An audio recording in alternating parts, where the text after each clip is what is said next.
રાજકોટમાં સંસ્કૃત ભાષાના પ્રચાર, પ્રસાર અને તેના ગૌરવશાળી વારસાને લોકો સુધી પહોંચાડવાના હેતુથી 25 ઓગસ્ટે સંસ્કૃત ગૌરવ યાત્રાનું આયોજન કરવામાં આવ્યું છે. રાજકોટ જિલ્લા વહીવટીતંત્ર અને જિલ્લા શિક્ષણાધિકારીની કચેરીના સંયુક્ત ઉપક્રમે યોજાનારી આ યાત્રા ન્યૂ એરા સ્કૂલથી શરૂ થઈ જિલ્લા પંચાયત ચોક સુધી પહોંચી હતી. યાત્રામાં સંસ્કૃત ભાષાના વારસાને રજૂ કરતા 10 ટેબ્લો, વેદમંત્રો, સંસ્કૃત ગીતો, સુભાષિતો અને સંસ્કૃત ગરબા સહિત વિવિધ સાંસ્કૃતિક પ્રસ્તુતિઓ આકર્ષણનું કેન્દ્ર બન્યું હતું. શહેરની વિવિધ શાળાઓ અને મહાવિદ્યાલયોના વિદ્યાર્થીઓ પણ યાત્રામાં મોટી સંખ્યામાં જોડાયા હતા. આ કાર્યક્રમ અંતર્ગત 25થી 31 ઓગસ્ટ સુધી સંસ્કૃત સપ્તાહ સમારોહનું પણ આયોજન કરવામાં આવ્યું છે. સંસ્કૃત ભાષાનો પ્રચાર ઘર ઘર સુધી પહોંચે અને નવી પેઢી સંસ્કૃત સાથે જોડાય તે હેતુથી યોજાનારી આ યાત્રામાં જોડાવા કલેક્ટર ડોક્ટર ઓમપ્રકાશે રાજકોટવાસીઓની અપીલ કરી છે.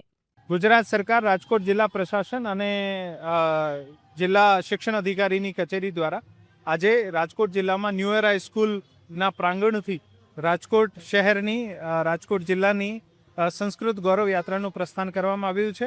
આ યાત્રા પહેલાં 8થી 10 સ્કૂલ્સ દ્વારા તમામની સંસ્કૃત થીમ આધારિત કૃતિઓ રજૂ કરવામાં આવી છે અને આજે લગભગ 3,500થી વધુ વિદ્યાર્થીઓ અને શિક્ષકો દ્વારા 10થી વધારે ટેબ્લો મારફત આખા રાજકોટમાં સંસ્કૃત ગૌરવ યાત્રાનું એક રેલી નીકળવાની છે અને આપ જોઈ શકો છો કે આ યાત્રા મારફત રાજકોટ સંસ્કૃતમય બનશે.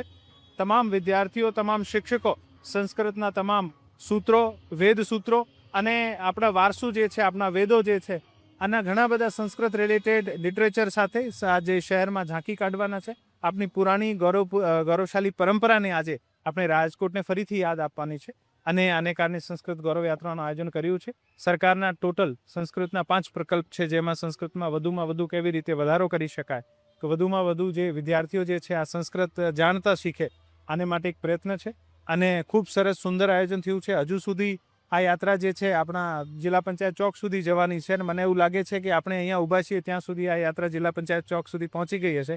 એટલી લાંબી અને વિશાળ યાત્રા છે. આ તમામનો આ આયોજનમાં સફળ બનાવવા માટે શિક્ષણ અધિકારીની કચેરી, તમામ સેલ્ફ ફાઇનાન્સ સ્કૂલ એસોસિએશન, તમામ ગવર્મેન્ટ સ્કૂલ્સ અને ન્યૂ એરા સ્કૂલ જેના પ્રાંગણમાં આ કાર્યક્રમ થયું છે, આ તમામને હું ખૂબ ખૂબ શુભેચ્છા અને ધન્યવાદ આપું છું. Thank you.